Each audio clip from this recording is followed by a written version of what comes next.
नमस्कार, good evening. शाम के 7 बज चुके हैं। वक्त हो चला है सीधी बात का और मैं हूं आपके साथ मोनिका ग्रोवर।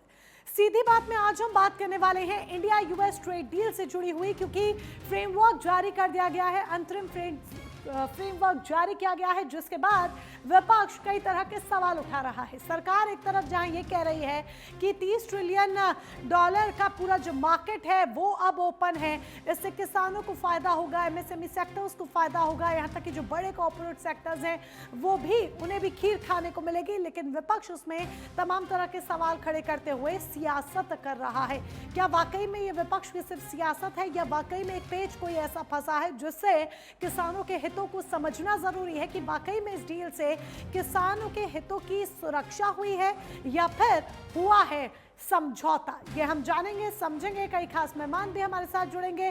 क्या क्या राजनीतिक प्रतिक्रियाएं सामने आ रही हैं वो भी आपको सुनाएंगे। लेकिन सबसे पहले सुनिए कि सरकार की तरफ से आईटीए को लेकर क्या कहा गया। प्रधानमंत्री नरेंद्र मोदी जी ने एक बहुत ही भविष्य को सामने रखकर दोनों देशों की संबंधों को, दोनों देशों की कूटनीति को देखते हुए, दोनों नेताओं की मित्रता को देखते हुए जो बायलैटरल ट्रेड एग्रीमेंट फरवरी 2025 में चर्चा शुरू की थी, इस उद्देश्य के साथ के भारत और यूनाइटेड स्टेट्स के बीच 500 बिलियन डॉलर का द्विपक्षीय व्यापार हर वर्ष होना चाहिए, उस लक्ष्य को हासिल करने के लिए आज का दिन स्वर्णिम अक्षरों में लिखा जाएगा।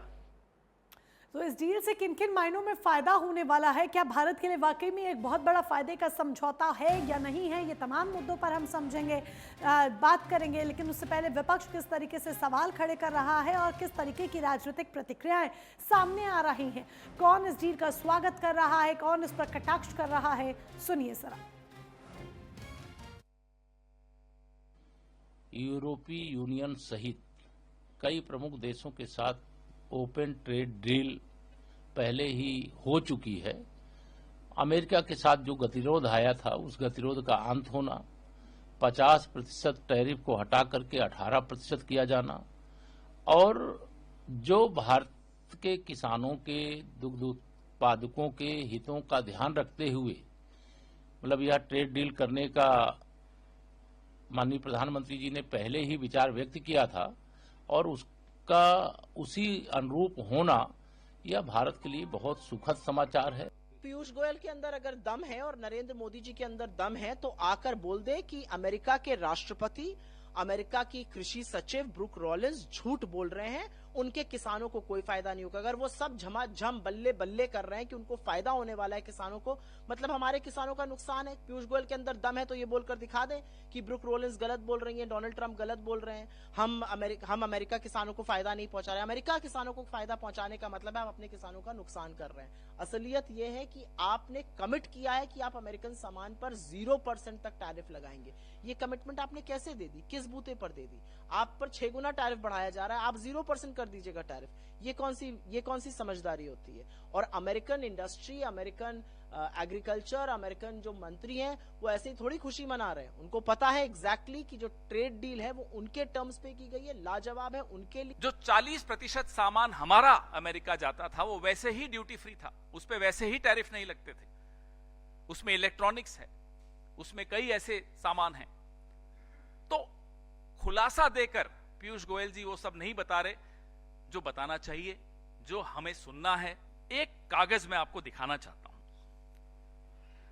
कि ये जो धमकी है ये मुझे बड़ा अटपटा लगा, हम सबको बहुत दुख हुआ कि साहब अमेरिका अब हम पर नजर रखेगा। ये नजर किस पे रखी जाती है साहब? नजर तो चोर पे रखी जाती है। सीधे सीधे भारत को चोर बता रहा है अमेरिका, और प्रधानमंत्री जी खुश हो रहे हैं। प्रधानमंत्री जी चाहते हैं कि हम जश्न मनाएं, हम चोर हो गए हैं। हम इस आदमी को, आप लोग, हम तो नहीं, आप में से कुछ लोग इसको लीडर मानते थे, हम तो कहते थे लीडर तो नहीं है, चलो डीलर होगा, और ऐसी डील लाया। तो ना लीडर है ना डीलर है, ये है क्या? ये नरेंद्र मोदी क्या है? रूस आपका पारंपरिक दोस्त है और आपने अपने पारंपरिक दोस्त के साथ संबंध खत्म कर दिया, उससे तेल खरीदना बंद कर दिया, जो सस्ता तेल आपको देता है, जो आपका विश्वसनीय साथी है आज से नहीं वर्षों से। अमेरिका ने हमेशा आपके साथ विश्वासघात किया और तब रूस ने ही आपका साथ दिया है। आपने इस देश को इतना बड़ा धोखा सिर्फ अपने दोस्त को बचाने के लिए, और एप्स्टीन फाइल में आपका नाम आ गया इसलिए दे दिया। पीयूष गोयल झूठा आदमी है, 100% झूठा आदमी है। उसने सदन में भी झूठ बोला। ये लोग झूठे लोग हैं, इनकी पार्टी का नाम ही भारतीय झूठा पार्टी है। तो देखिए, कई सवाल हैं जो यहाँ पर आकर अब खड़े हो जाते हैं। विपक्ष ने जिस तरीके से सवाल खड़े किए हैं और ऐसे में सरकार की तरफ से जवाब बेहद ज़रूरी हो जाता है। यही एक बड़ी वजह है। सीधी बात में आज हम कई और सवाल हैं जो करेंगे। तो कौन कौन से वो सवाल हैं जो आज करने वाले हैं, आइए आपके सामने रखते हैं। डील भारत के लिए $30 ट्रिलियन मार्केट अपॉर्चुनिटी या फिर सिर्फ एक पॉलिटिकल हेडलाइन की जी 50 से 18% हो गया है, बड़ा मार्केट ओपन हो रहा है, फायदा होगा। दूसरा सवाल, किसे मिलेगा असली फायदा, एमएसएमई या फिर सिर्फ बड़े कॉर्पोरेट सेक्टर्स? वाकई में किसानों को, एमएसएमई को फायदा होगा, इस सिर्फ बड़े कॉर्पोरेट सेक्टर्स तक ही खीर पहुंचेगी? तीसरा सवाल, क्या समझौते में किसान हित सुरक्षित या फिर धीरे धीरे बढ़ेगा किसानों पर दबाव, क्योंकि किसानों का मुद्दा यहाँ पर बहुत अहम हो जाता है जिसको लेकर सवाल है। चौथा सवाल, सिर्फ व्यापार या फिर स्ट्रेटेजिक डिपेंडेंसी का एक रास्ता, कि हमारी जो डिपेंडेंसी है वो स्ट्रैटेजिकली थोड़ी ज्यादा हो रही है। पांचवा सवाल, ग्लोबल सप्लाई चेन शिफ्ट में भारत सच में विजेता बनेगा या फिर हाथ से निकलेगा मौका? क्या हम ये जो 50 से 18% टैरिफ आया है, इससे जाहिर सी बात है कई अपॉर्चुनिटीज़ हैं। अब ये अपॉर्चुनिटीज़ का रास्ता तो खुला है, लेकिन क्या हम वो सारी अपॉर्चुनिटीज़ को उस तरीके से गेन कर पाएंगे, ग्रैब कर पाएंगे? क्या हम वाकई में उतना फ़ायदा ले पाएंगे? चीन जिसको बेचैनी हो रही है इस पूरी डील से, क्या ग्लोबली हम मार्केट में एक शिफ्ट लेते हुए बड़ी पोजीशन पर और इस डील के बाद आ सकते हैं? यही वो तमाम सवाल हैं जो आज करने की हम कोशिश करेंगे। दो महत्वपूर्ण मुद्दों के इर्द गिर्द आज होने वाली है सीधी बात। सबसे पहला कि इस डील से कितना फायदा होगा, कितना नुकसान होगा, जो फ्रेमवर्क जारी किया गया है और कहां कहां किन किन सेक्टर्स को फायदा होगा। दूसरा, विपक्ष जिस तरीके से सवाल उठा रहा है, क्या वाकई में किसानों के या एमएसएमई हित जो है उनके साथ समझौता हुआ या फिर इस पर सिर्फ विपक्ष राजनीतिक रोटियां सेकने की कोशिश कर रहा है? यही तमाम बातें आज हम जानेंगे, समझेंगे। कई सवाल हैं जिनका जवाब लेने की कोशिश करेंगे। हमारे साथ खास मेहमान भी जुड़ चुके हैं, एक एक कर उनका परिचय आपसे करा देते हैं।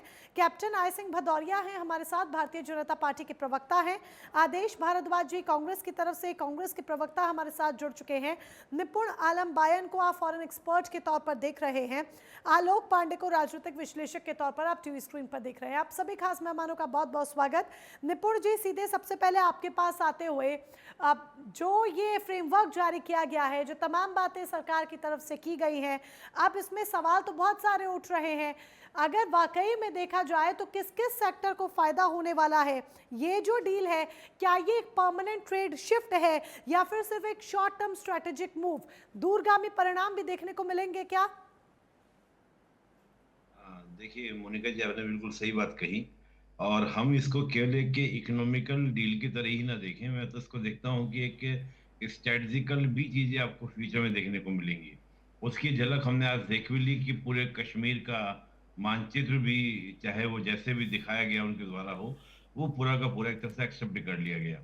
दूसरी बात हम देखें कि जो भारत और अमेरिका के बीच में हाल के दिनों में जो तलखी आ गई थी इस ट्रेड डील के रुके रहने की वजह से, उसमें फिर दोबारा से आपको क्या होगा, बेहतरी देखने को मिलेगी। अब रही बात, देखिए जो प्रोडक्ट्स की बात है या जिन जिन एरियाज की हम बात करें, देखिए ये बात क्लियर सरकार के द्वारा कर दिया गया है कि जो डेयरी प्रोडक्ट्स हैं, सबसे ज्यादा विरोध डेयरी प्रोडक्ट्स को लेकर था कि उनको हम इसमें शामिल नहीं करेंगे, क्योंकि उनके जो डेयरी प्रोडक्ट्स हैं उसमें काफी सारे इश्यूज हैं कि चाहे वो दूध के जो भी प्रोडक्ट बनते हैं उनमें किस प्रकार से वो गाय को किस तरह से खिलाते हैं, हम उसकी बात करें तो कुल मिला के यानी कि डेयरी प्रोडक्ट्स को हमने बाहर कर दिया है। अब अदर जो रहे आपके एग्रीकल्चर प्रोडक्ट्स हैं या आपके मैन्युफैक्चरिंग सेक्टर के जो प्रोडक्ट्स हैं, उन सबको लेकर इसमें डील की गई है। और समय समय पर ये बात भी कही गई है कि समय समय पर इस डील के अंदर जो भी टैरिफ्स हैं, जो भी चीजें हैं, उनका हम क्या करेंगे, समीक्षा करेंगे रिव्यू करेंगे। अभी मैं सुन भी रहा था पवन खेड़ा जी को, जो बोल रहे थे नजर रखेंगे। नजर रखने का मतलब ये था कि उस पर हम वॉच करेंगे, समय समय पर समीक्षा करेंगे। समीक्षा करना उसका मतलब था कि समीक्षा की जाएगी ताकि दोनों देशों के लिए क्या हो, बेनिफिशियरी हो।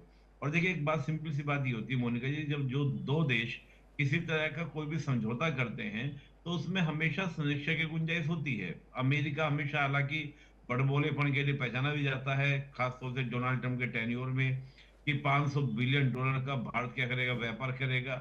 अब ये सब बातें थोड़ा सा अनप्रैक्टिकल बातें हैं, क्योंकि 500 बिलियन डॉलर का व्यापार का मतलब है, अभी इसके हम अगर 2-3 साल का भी ट्रेड मिला दें भारत और अमेरिका का, तो भी आपका 500 बिलियन डॉलर के आसपास हम पहुंचने वाले नहीं है। यस तो एग्जैक्टली, अमेरिका इस ये एक प्रकार की बड़ा बातें पेच है बहुत निपुण जी, जो आप पॉइंट ये उठा रहे हैं वाकई में एक बड़ा पेच है। अगर आप पिछले साल का ही अगर देखें तो 132 अरब का पूरा व्यापार हुआ था। तो ऐसे में जो आंकड़ा रखा गया है, क्या इस आंकड़े तक पहुंचना आसान होगा? ये तो बहुत टेढ़ी खीर दिख रही है, ये एक बहुत बड़ी चुनौती होगी। हाँ, मैं वही बात मोनिका जी मैंने कहा, तो मुझे उम्मीद भी नहीं है कि ऐसा कोई राष्ट्रिक चेंज आ जाएंगे या कोई बहुत बड़ा चेंजेस आ जाएगा कि 132 का आपको 500 बिलियन कर दिया जाए। इसका मतलब तो ये है कि हम सब देशों से व्यापार छोड़कर केवल अमेरिका के साथ ही करें, तो वो पॉसिबल नहीं है, क्योंकि अलग अलग देशों से हम अलग अलग रेट पर, अलग अलग कंडीशन से सामान खरीदते हैं। बहुत सारे जोग्राफिकल भी कॉम्प्लिकेशंस होते हैं, तो बहुत सारे रीजन होते हैं जिनके कारण हम अलग अलग देशों से। पर यह बात निश्चित है कि इस डील को होने के बाद हमें अमेरिका के साथ हमारा ट्रेड बढ़ेगा। और देखिए इस ट्रेड की बड़ी खूबसूरत बात ये थी, हम जब अमेरिका के साथ करते थे कि इनके साथ हम ट्रेड करते हैं, हमारा घाटे का था। इसमें हमारा जो ट्रेड होता है अमेरिका से, वो हमारा हमारा सरप्लस रहता था। इसी को लेकर अमेरिका को कहा कि भाई आप खूब कमा रहे हैं, हमें कमाने कौन दे रहे हैं। तो उसका कहीं ना कहीं रास्ता निकाला गया। और देखिए होता क्या है कि म्यूचुअल इंटरेस्ट पर ही कोई रिलेशन चल पाता है। तो अमेरिका के साथ जो भी डील हुई है, ये म्यूचुअल इंटरेस्ट पे बनाने का प्रयास किया गया है। और धीरे धीरे परतें बहुत सारी खुलेंगी। अभी जब इसका इम्प्लीमेंट होगा, इम्प्लीमेंट होने के बाद इसके पॉजिटिव नेगेटिव इम्पैक्ट हमारे सामने आएंगे। अभी तो क्या है कि हम एक सोच रहे हैं कि ऐसा होगा, ऐसा होगा, ऐसा होगा, लेकिन अभी थोड़ा सा मुझे लगता है कि प्रतीक्षा हमें और भी करनी होगी। 1-2 महीने में और अच्छे परिणाम को देखने को मिलेंगे, तो हम और अच्छे से एनालिसिस कर तो पाएंगे थोड़ा जी। सा इसका इंतजार करना होगा। जिस तरीके से आप कह रहे हैं कि जो दावे हैं और जो बड़ी बातें की गई हैं वो धरातल पर किस तरीके से, किस रूप में दिख रही है। कैप्टन आय सिंह भदौरिया का मैं रुख करूंगी। सर, सरकार ये कह रही है 30 ट्रिलियन डॉलर का जो पूरा मार्केट है वो अब ओपन होगा। तो जब आप ये कहते हैं कि इतना बड़ा मार्केट ओपन होगा, तो सबसे पहला जो फायदा होगा वहां पर आप किस सेक्टर को देखते हैं खड़ा हुआ कि ये सेक्टर है, जब ये मार्केट हम ओपन कर रहे हैं तो इस सेक्टर को सबसे पहला, सबसे ज्यादा फायदा होगा? आ रही है? जी जी, आवाज आ रही है, आप बोलिए, बात रखिए।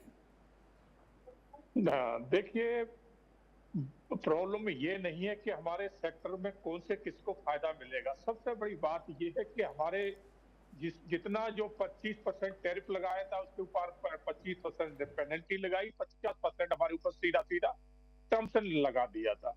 अब ट्रंप की उस टाइम क्या सोच थी, क्या समझ थी, क्या सोच के कर रहे थे, वो समय उस टाइम की बात थी। हाँ जी। बाद में ट्रंप साहब को लगा कि भारत के साथ रिश्ते इस तरह से बिगाड़ना भी ठीक नहीं है। इस बात को वो ठीक से समझ रहे थे कि भारत के साथ रिश्ते अगर बिगाड़ भी लेंगे तो नुकसान उसमें भारत का कम था, नुकसान ज्यादा अमेरिका का था। भारत ने तो अपने रास्ते बना लिए। आपने देखे कि अभी जैसे हमने अलग अलग देशों के साथ अपने संबंध जोड़े, उसी में यूरोप यूनियन के भी हमारे अभी 26 जनवरी को आए तो 27 जनवरी को उनके साथ करार हुआ। तो हमने अलग अलग मार्केट बनाए, हमें कहीं कोई दिक्कत नहीं थी। मगर अमेरिका वालों को यह मालूम था कि भारत से रिश्ते बिगाड़ना ज्यादा दिन के लिए ठीक नहीं रहेगा, उसमें लॉस अमेरिका का होगा। तो इसमें कहीं उनकी कोई शर्त नहीं रह गई। अगर हमें उनकी शर्त ही मानना हो तो हम पहले शुरू में ही मान लेते। हमने कोई शर्त नहीं मानी।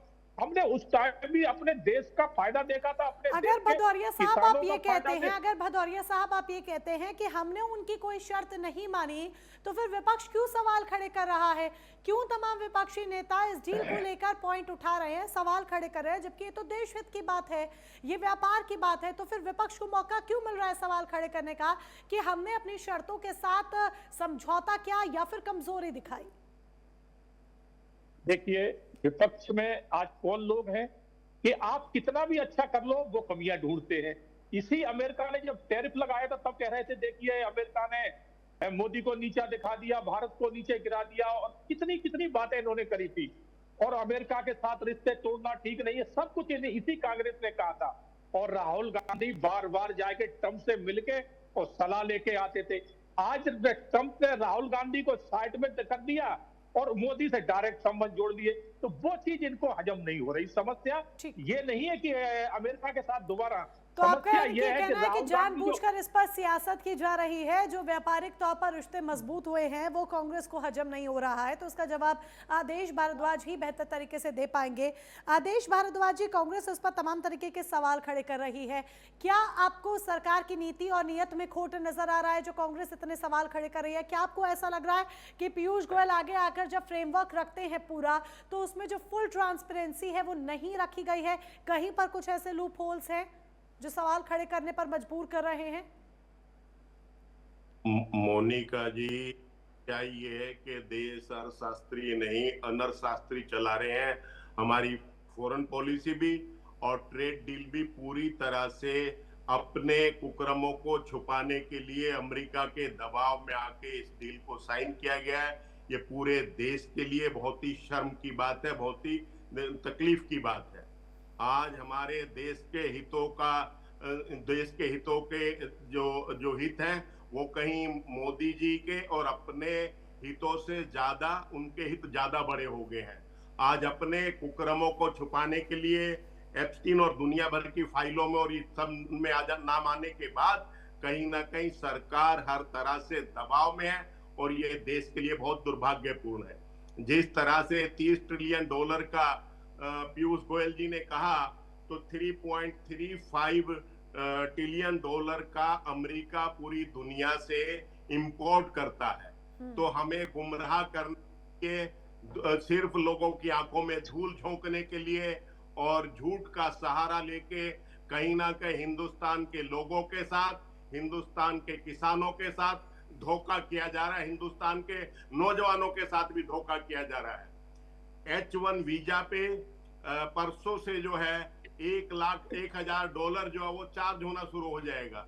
जो आज तक हमारे नौजवानों को 1.5 लाख से 4 लाख रुपए तक में वीजा मिलता था और अमेरिका में जाके वो अपना बेहतरीन तरीके से काम करते थे, आज उनके ऊपर अमेरिका ने लगभग 90 लाख तो फीस वीजे की रख दी है। लेकिन इस सरकार को कोई चिंता नहीं है, क्योंकि ये इसका नुकसान होगा तो देश के नौजवानों का होगा। अपने दोस्तों को बचाने के लिए देश के नौजवान भी कुर्बान, देश की फॉरेन पॉलिसी भी कुर्बान। क्या आपको नहीं लगता आदेश भारद्वाज जी, अगर 30 ट्रिलियन का मार्केट ओपन ये कहा जा रहा है, तो आपको नहीं लग रहा है कि ये मार्केट वाकई में ओपन होगा या फिर देश के नौजवानों को इससे फायदा मिलेगा? क्योंकि जाहिर सी बात है, जब इंपोर्ट एक्सपोर्ट ज्यादा होगा, व्यापार ज्यादा होगा, तो एम्प्लॉयमेंट भी तो बढ़ेगा ना। अनएम्प्लॉयड लोगों को एम्प्लॉयमेंट मिलेगा, तो फिर क्यों सवाल है को गुमराह करना? ये सरकार पूरी तरह से जो है अनर्थ शास्त्रियों के हाथ में आ गई है। इन्होंने पूरे देश का पिछले 12 साल के अंदर, अगर विपक्ष ये कह रहा है, भदौरिया साहब, मैं थोड़ा पॉइंटर्स पे बात करना चाहती हूँ। अगर विपक्ष ये कहता है कि गुमराह किया जा रहा है, तो कहाँ गुमराह किया जा रहा है? ये भी तो समझ में आया ना कि किस पॉइंट पर सरकार गुमराह कर रही है। अगर ये पता चल जाए सरकार किस पॉइंट पर गुमराह कर रही है, तो हम सवाल करें ना, ताकि वही बोलिए।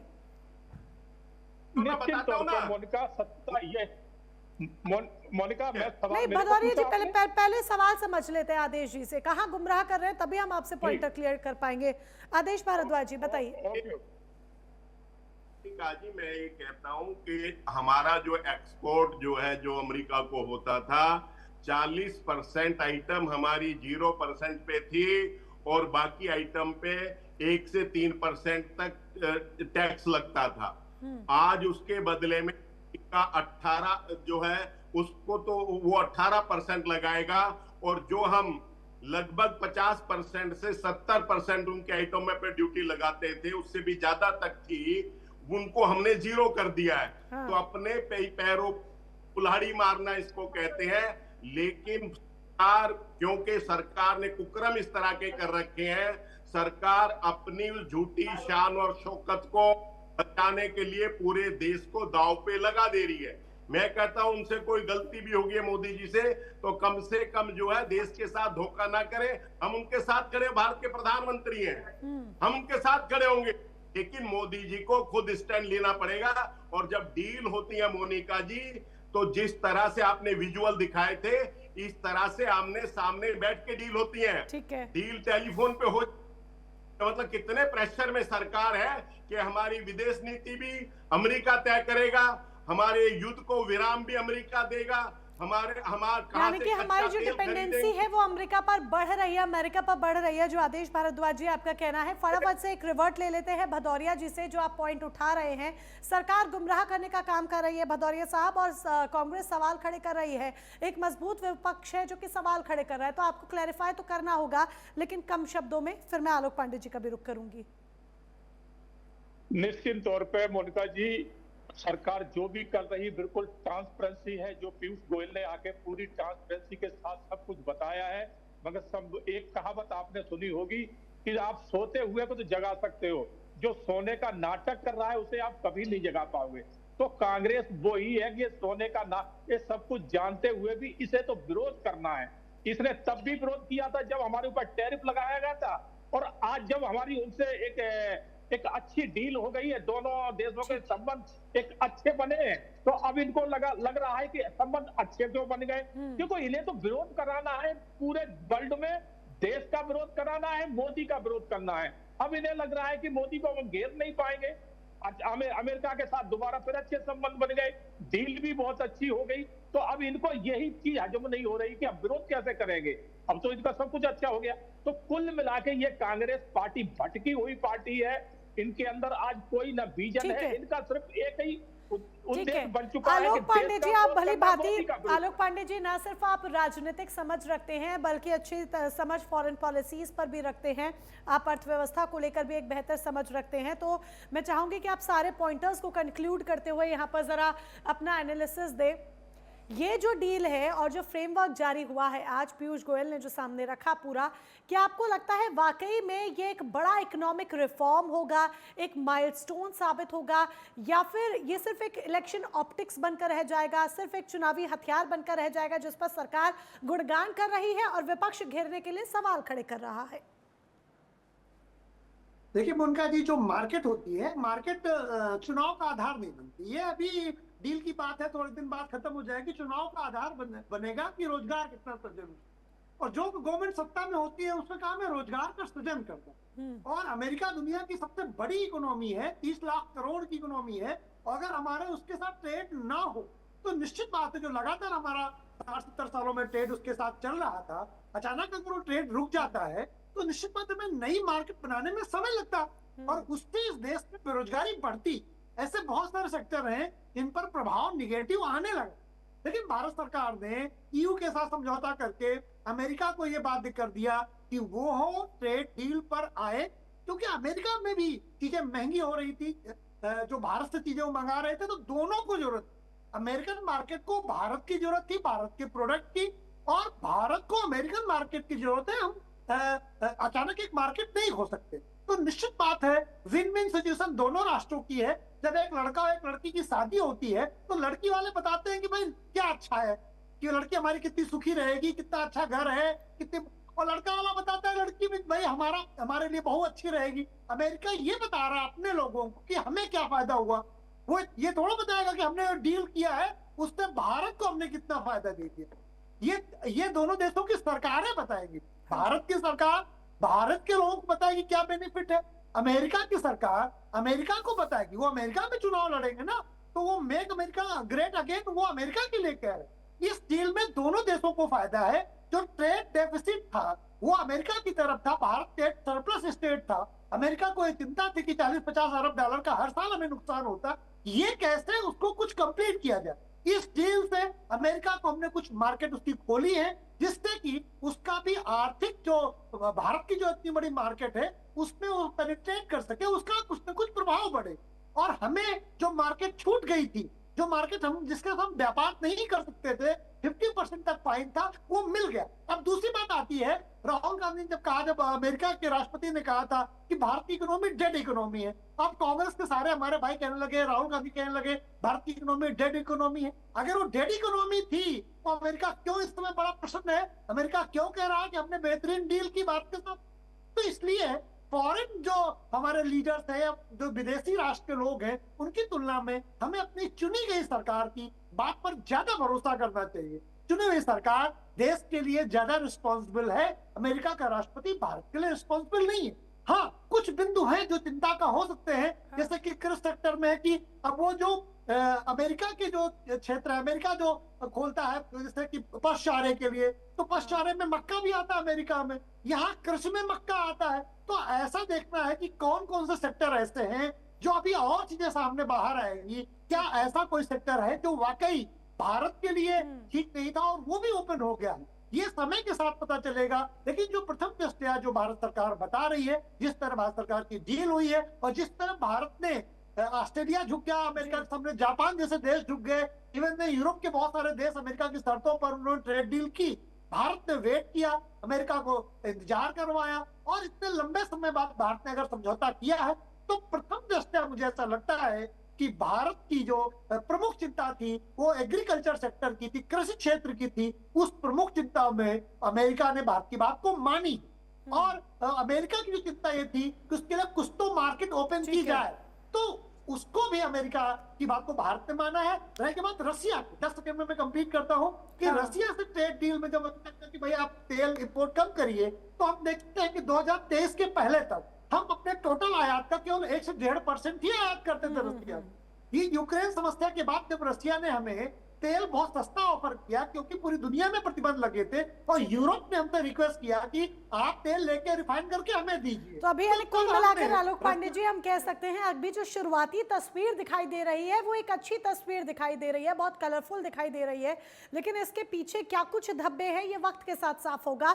लेकिन इस पर हम आगे भी चर्चा जारी रखेंगे। वक्त यहाँ पर एक छोटे से ब्रेक का हो चला है। ब्रेक के उस पार विशेष तौर पर सवाल किसानों को लेकर भी उठाएंगे, क्योंकि किसानों के लिए ये कहा जा रहा है कि किसानों के हितों के साथ समझौता हुआ है।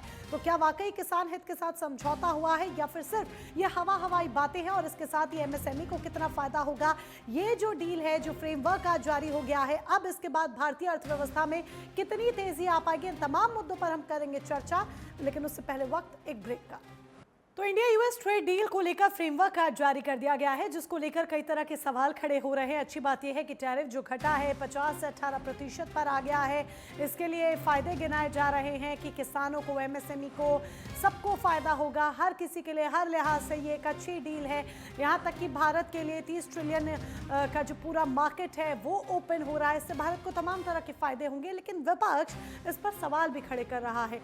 विपक्ष सवाल खड़े कर रहा है कि कहीं ना कहीं लूपहोल्स हैं और सरकार अपनी बातों के जरिए देश की जनता को गुमराह करने की कोशिश कर रही है। किसानों का मुद्दा भी विपक्ष के द्वारा उठाया जा रहा है। तो क्या वाकई में जब हम इस ट्रेड डील को लेकर चर्चा कर रहे हैं तो एक बड़ा इकोनॉमिक रिफॉर्म है, या फिर कुछ ऐसी शर्तें हैं जो अभी छिपाई जा रही है, कुछ ऐसे क्लॉजेज हैं जो छिपाए जा रहे हैं? चर्चा को आगे बढ़ाते हैं। हमारे साथ कैप्टन आई सिंह भदौरिया हैं, प्रवक्ता हैं भारतीय जनता पार्टी के। आदेश भारद्वाज है, प्रवक्ता है कांग्रेस के। निपुण आलम बायन जी हैं, फॉरेन एक्सपर्ट के तौर पर। आलोक पांडे जी, राजनीतिक विश्लेषक, भी हमारे साथ इस चर्चा में है। निपुण जी, देखिए, जब भी हम किसी डील की बात करते हैं तो हर डील में, जैसे हम कहते हैं ना, कोई प्रोडक्ट खरीदने जाते हैं तो पता लगता है इसमें तो ये हिडन चार्जेस थे, तो ऐसे ही हर डील में भी होता है कि कहीं ना कहीं कोई एक हिडन क्लॉज होता है जो बाद में समझ में आता है। तो अभी जब ये पूरा फ्रेमवर्क आपने देखा, जाना, समझा, तो इस फ्रेमवर्क के बाद आप क्या कहेंगे? क्या वाकई में कोई ऐसा हिडन क्लॉज है जो आपको लगता है इसमें हो सकता है डिफेंस से जुड़ा हुआ या एग्रीकल्चर से जुड़ा हुआ? क्योंकि एग्रीकल्चर सेक्टर को एक बड़े रिस्क जोन में भी डाला जा रहा है जब से ये फ्रेमवर्क जारी हुआ है। देखिए, हिडन का तो पता नहीं, लेकिन कुछ हम लोग इसमें देख सकते हैं कि कुछ चैलेंजेस हैं, कुछ चुनौतियां हैं जिनका अभी तक हमको सही तरीके से रिप्लाई नहीं मिला है। देखिए, पहले तो बात हम करें रूस के साथ जो हमको तेल खरीदते आए हैं। अब देखिए, रूस हमारा क्या है कि स्ट्रेटेजिक पार्टनर रहा है और एक परंपरागत रूप से हमारा क्या है, मित्र रहा है रूस। तो रूस के साथ हम जो तेल खरीदना बंद कर रहे हैं, इसका क्या इम्पैक्ट पड़ेगा आने वाले हमारे, चाहे रक्षा, देखिए डिफेंस में अगर सबसे ज्यादा हमको कोई सप्लाई करता है, 60% तक हम अपने जो वेपन को परचेज करते हैं वो रूस से लेते हैं, उस पर क्या इम्पैक्ट पड़ सकता है, ये एक बड़ा विषय मैं सोच रहा हूँ कि उस पर क्या इम्पैक्ट पड़ेगा, ये देखने वाला बात होगी। इसके बाद हम देखें कि जो एक आपस में हमने एक डिप्लोमेसी बनाई है, कह सकते हैं कि लेन देन की कूटनीति इसको हम लोग कहेंगे दोनों देशों के बीच में, तो ये पारस्परिकता पर आधारित है कि तुम हमको दो हम तुम्हें दें। और मैं मानता भी हूँ कि इंटरनेशनल रिलेशन इसी बेस पर चलता है, लेकिन बात क्या है कि जब लास्ट में हम साल में एक बार बैठ के देखेंगे तो देखना ये दिलचस्प होगा कि किस देश ने कितना लाभ उठाया। हालांकि देखिए बहुत सारे एरियाज ऐसे खोले गए हैं जिससे मुझे लगता है कि भारत को बहुत लाभ होने वाला है, चाहे वो युवा हो, किसान हो, सभी को इसमें क्या काफी लाभ होगा। देखिए अगर आप देखेंगे तो कई देश हमारे जो नेबर कंट्रीज हैं उनसे भी कम हमारे पे टैरिफ लगाया गया है। आप देखेंगे चाहे वियतनाम की बात करें, बांग्लादेश की बात करें, पाकिस्तान की बात करें, चीन की बात करें, सबसे ज्यादा क्या है हम पर ही टैरिफ कम हुआ है। बांग्लादेश में 20%। बांग्लादेश कंफ्यूज है कि हो क्या गया, कैसे हो गया। हम देखें कि जो ऊर्जा के क्षेत्र में बात करें तो जो बहुत सारे परमाणु रिएक्टर्स हमें चाहिए, आपको याद भी होगा अगर थोड़ा बहुत आप कुछ समय पहले जाएंगी तो हमने एक पॉलिसी लेकर आए थे कि डिफेंस सेक्टर में 100% निवेश की बात कर रहे हैं और साथ ही परमाणु रिएक्टर के थ्रू जो स्मॉल स्केल के होते हैं उनको हम डेवलप करने की बात कर रहे थे। तो उस तरह की जो टेक्नोलॉजी है जो आज भारत की सबसे बड़ी आवश्यकता है एनर्जी की, ऊर्जा की, वो हमको क्या होगा उपलब्ध होगा। तो मुझे लगता है कि बहुत सारे एरियाज में, इसके अलावा देखिए जो हम तेल खरीद रहे थे रशिया से, वो काफी इस समय आते आते बहुत डिपेंडेंसी हमारी बन गई थी। अभी जो हमारी डिपेंडेंसी होगी वो एक स्थिरता के साथ लाने का प्रयास किया जा रहा है। तो मुझे लगता है कि बहुत सारे एरियाज को अगर हम कंपेयर करेंगे तो कोयले की बात करते हैं, टेक्नोलॉजी की बात करते हैं, एनर्जी की बात करते हैं, आपका एग्रीकल्चर की बात करते हैं, अदर और प्रोडक्ट्स की बात करें, तो मुझे लगता है कि कई एरियाज को लेकर भारत के साथ में बेहतर परिणाम इस डील का निकलेगा। लेकिन देखिए सिंपल से मैंने कहा कि कोई भी दो देशों के बीच में जब समझौते होते हैं तो इंटरनेशनल रिलेशन यही कहते हैं कि आपका गिव एंड टेक के रिलेशन होते हैं। तो पहले कहीं ना कहीं अमेरिका को लगता था कि भारत को ज्यादा लाभ हो रहा है, हमको कम हो रहा है, तो इसमें उसको बैलेंस बनाने का प्रयास किया गया है। और रही बात हीटर, मुझे अभी मैं इसमें कहने में असमर्थ हूँ क्योंकि उस समय के साथ ही चीजें दिखाई देंगी, वो एकदम से हमको भी दिखाई नहीं देंगी। तो लेकिन ये जयराम रमेश, आदेश भारद्वाज जी के पास आते हैं, फिर हम भदौरिया जी के पास जाएंगे ताकि वो सारे सवालों का जवाब दे पाए। आदेश भारद्वाज जी, जयराम रमेश ने भी एक पूरे 5 पॉइंटर्स रखे हैं कि ये नुकसान होगा, जिसमें उन्होंने एग्रीकल्चर का भी जिक्र किया है, किसानों का जिक्र किया है, इसके साथ ही उन्होंने रूसी तेल के बारे में भी बात की है, उन्होंने महंगाई का भी जिक्र किया है। तो आपको क्यों लग रहा है कि ये जो डील है इसके बाद एग्रीकल्चर सेक्टर है, किसान है, एमएसएमई है, ये सब एक रिस्क जोन में चले जाएंगे? मोनिका जी, जिस तरह से पांडे जी ने भी इस डील के बारे में बताया और एक शादी का जिक्र करके कहीं ना कहीं लोगों को समझाने का प्रयास किया, तो मैं पांडे जी को बड़े अदब के साथ कहना चाहता हूं कि पांडे जी, जिस तरह से आपने कहा कि एक लड़के और लड़की की शादी करते हैं, तो ये अंदाजा लगा लें कि जब उस घर में दूसरी शादी हुई तो ट्रंप ने मोदी जी को बुलाया भी नहीं था, ये संबंध रह गए थे। 10 दिन तक हमारे जयशंकर जी वहां पे रहे, हमारे एम्बेसडर बराबर निमंत्रण का प्रयास करते रहे, लेकिन जिस घर में आपने वो संबंध किया, वो लड़का बन के क्या, लड़की बन के क्या, लेकिन आपको उस घर ने दोबारा निमंत्रण भी नहीं दिया अपने घर की दूसरी शादी में। तो ये तो आपका सम्मान है, लेकिन ये मेरे लिए भी निंदा की बात है। वो मेरे भी प्रधानमंत्री हैं पांडे जी, आपको शायद लगता होगा, लेकिन मेरे भी प्रधानमंत्री हैं। अगर मेरे भी प्रधानमंत्री को या मेरे भी जहां कहीं संबंध हो, उस घर में दूसरी कोई शादी हो, दूसरा कोई ऐसा समारोह हो और उसमें निमंत्रण ना मिले, तो मुझे भी पीड़ा होगी, दर्द होगी। वो बराबर का हिस्सा नहीं होता, बराबर का सम्मान नहीं होता। तो ये समझने की आवश्यकता है। आलोक पांडे जी, आपकी बात का भारद्वाज जी रिवर्ट देना चाह रहे हैं, तो जरा फटाफट से 40-50 सेकंड कुछ उनको जरा सुन लेते हैं, फिर आप अपनी बात में कंटिन्यू कीजिएगा वो पॉइंटर। जी आलोक पांडे जी, आप तो मुझसे भी बड़े बुजुर्ग हैं, बड़े हैं मुझसे, मेरे बड़े भाई के समान हैं। आप जानते हैं शादियों में खटपट भी बनी रहती है, और फूफा बहुत बार नाराज हो जाते हैं, नहीं जाते हैं, तो क्या हम रिश्ते खत्म कर देते हैं? रिश्ते तो रहते हैं। प्रधानमंत्री ने भी अरे सुनिए तो सर, अरे सुन तो लीजिए सर, बीच में तो बोलिए, आपके बीच में नहीं बोले। प्रधानमंत्री को अमेरिका के राष्ट्रपति ने बुलाया था, उन्होंने मना कर दिया था जाने के लिए। आपको याद होगा आपके प्रधानमंत्री ने मना कर दिया था कि नहीं आएंगे हम। तो ये ताकत भी है कि हमने शादी में जाने से मना कर दिया कि हम नहीं जाएंगे। तो ऐसा नहीं होगा भी कहीं सर, जब हम डिनाई करते हैं। आज भी अमेरिका का राष्ट्रपति दुनिया का सबसे ताकतवर व्यक्ति है, उसको डिनाई करने के लिए जिगरा चाहिए सर। है भाई, धोखे से बचा लो। आपका पढ़े लिखे लोगों में गिनती होती है, आपकी राजनीतिक विश्लेषक है, कम से कम सच कहना और सरकार को की आलोचना करना गुनाह नहीं है। अब आपको नहीं अच्छा लगता तो हम कुछ नहीं कर सकते। पता है एक बार सोमवार से 1 करोड़ रुपया खर्च हो गया एक बच्चे का, जिसका 1.5 लाख रुपया लगता था। पता है अब तक जो संडे तक चला जाएगा उसका 1.5 लाख रुपया खर्च होगा, और जो संडे के बाद जाएगा उसके वीजा की फीस का 90 लाख रुपए उसको देना पड़ेगा। ये उपलब्धि है इस देश की। क्यों देश को गुमराह कर रहे हो? क्यों हमारे नौजवानों का भविष्य बर्बाद कर रहे हो? ट्रेड डील के साथ नहीं, उसको दूसरी तरह से डील किया जाएगा। That is the part of trade deal. आप कैसी बात कर रहे हैं? ये संबंध है, जितना कहें तो वैसा लगाएंगे सर।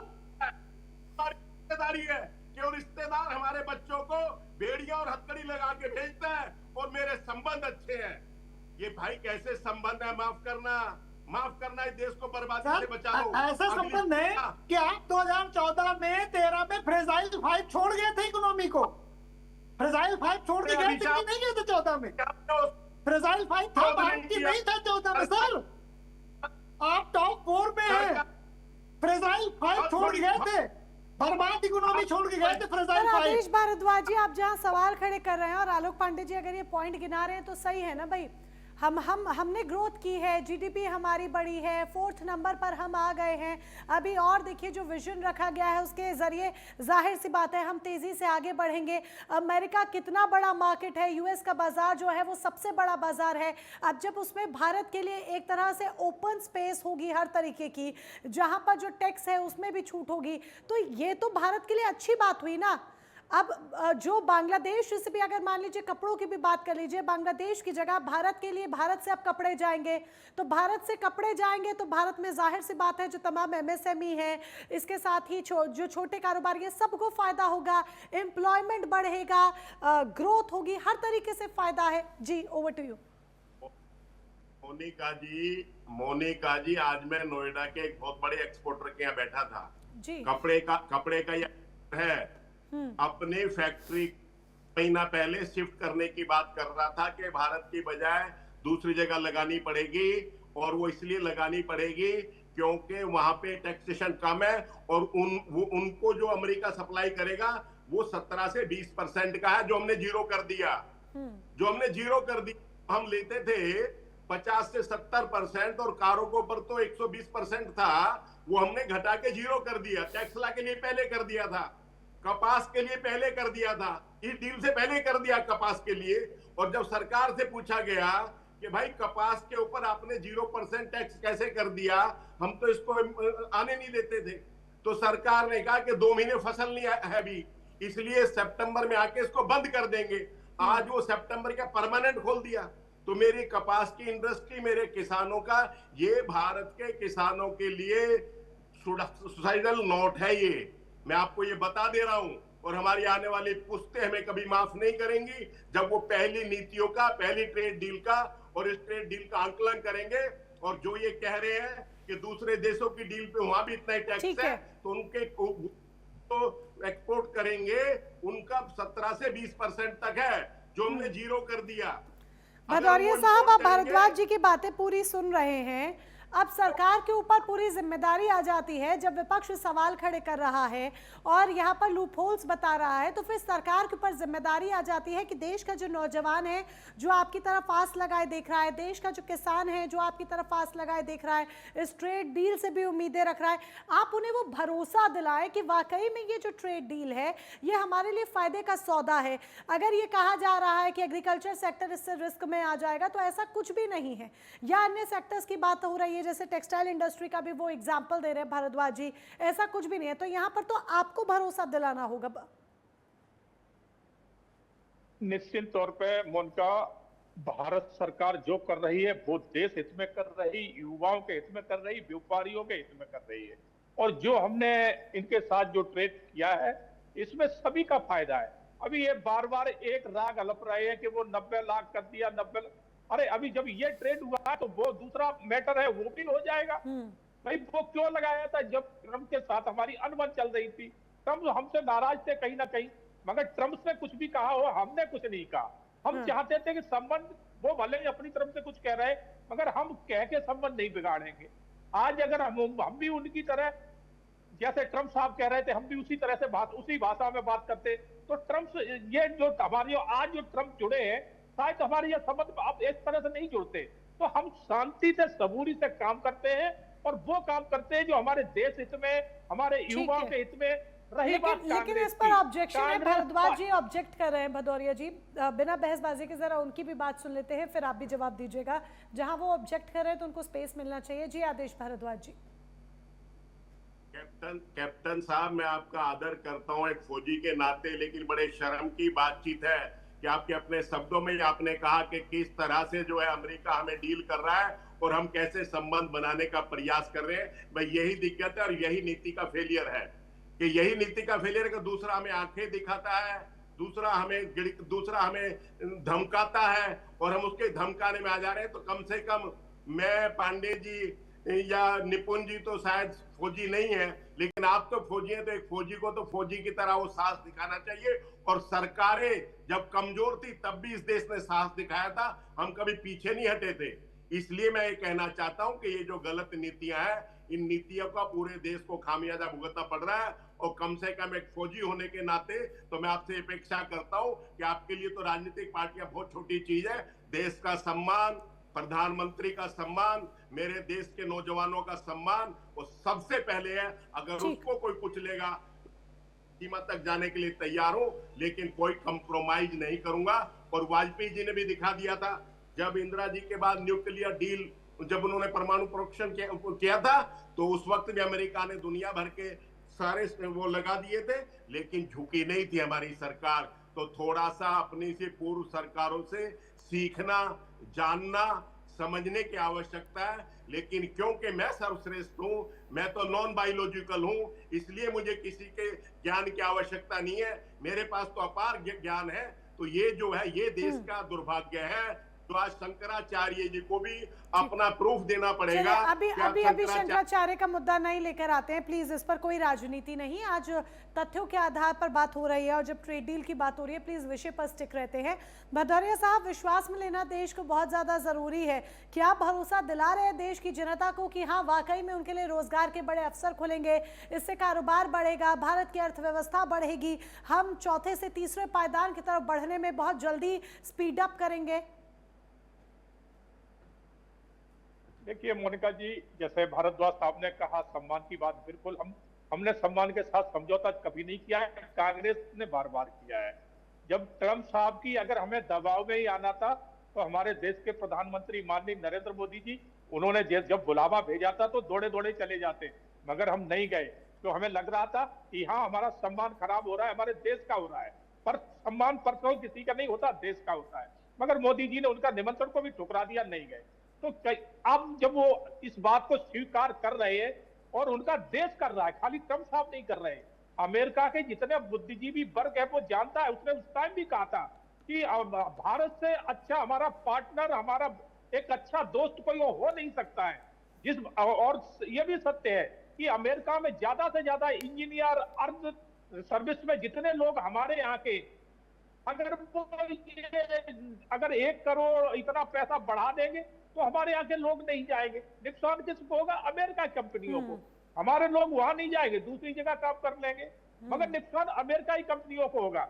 तो ये इस पे भी समझौता होगा, वो भी जो था हो सकता है सेम उसी पे आ जाएगा। मगर मैं एक बात जरूर कहना चाहूंगा कि भारद्वाज साहब, आप बहुत पुरानी पार्टी है, 100 साल पुरानी पार्टी है, मगर अब कांग्रेस में वो बात नहीं रही जो पहले होती। अब कांग्रेस सिर्फ विरोध के लिए विरोध करती है, सत्यता के लिए विरोध नहीं करती है, देश हित के लिए विरोध नहीं करती।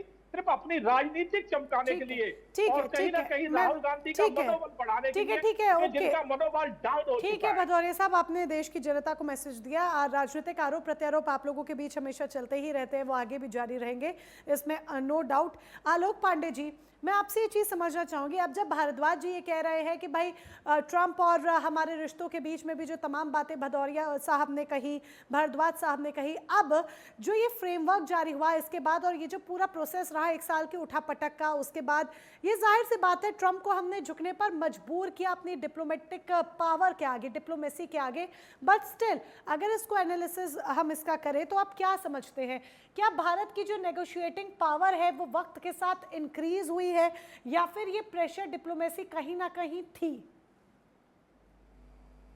देखिए, जैसे जैसे कोई देश, ये मैं नेचुरल बात बता रहा हूँ, ये भारत अमेरिका की नहीं, पहले हम एक नैसर्गिक बात बताते हैं। कोई भी व्यक्ति हो, कोई भी परिवार हो या कोई राष्ट्र हो, अगर वो आर्थिक तौर पर मजबूत होता है तो निश्चित बात है उसके जो संबंध है उनका पुनर्निर्धारण होता है, और वो संबंध उसकी शर्तों पर, चाहे वो व्यक्ति हो, चाहे परिवार हो, चाहे राष्ट्र हो।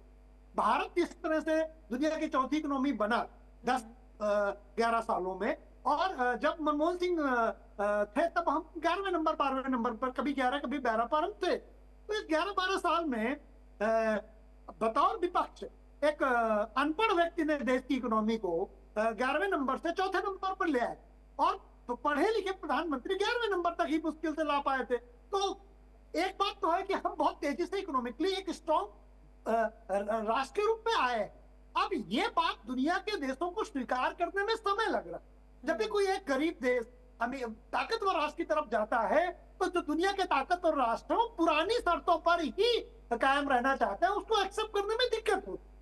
तो भारत जिस तरह से ग्रो कर रहा है, अमेरिका चाहता था कि हम अपनी दादागिरी जैसे दुनिया के राष्ट्रों पर लाए हैं हम लेकर के आए, लेकिन हमने उसकी दादागिरी को नहीं स्वीकार किया और हमने मैच्योरिटी के साथ बताया कि we are the fastest growing economy in the world, और हम दुनिया की चौथी इकोनॉमी तीसरी होने वाले हैं। तो हमने मैच्योरिटी के साथ काम किया, हालांकि हमने उस तरह की दादागिरी लैंग्वेज का प्रयोग नहीं किया, क्योंकि हम अमेरिका से संबंध नहीं बिगाड़ना चाहते थे, क्योंकि भारत की संस्कृति नहीं है, हम अपने शत्रु का भी अपमान नहीं करते। तो अमेरिका एक मित्रवत राष्ट्र की तरह है, हमारा उससे संपर्क होना भारत की फॉरेन पॉलिसी के लिए, भारत की राजनीतिक पॉलिसी के लिए, भारत की आर्थिक पॉलिसी के लिए ज्यादा बेहतर है, हमें उससे ज्यादा बेनिफिट है, कुछ बेनिफिट है। चलिए, आप सभी खास मेहमान हमारे साथ जुड़े, इस चर्चा का हिस्सा बने, उसके लिए बहुत बहुत शुक्रिया आपका।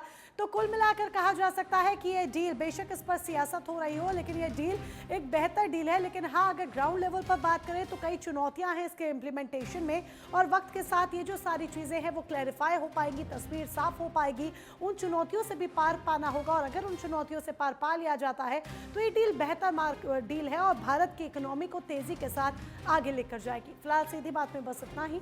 नमस्कार।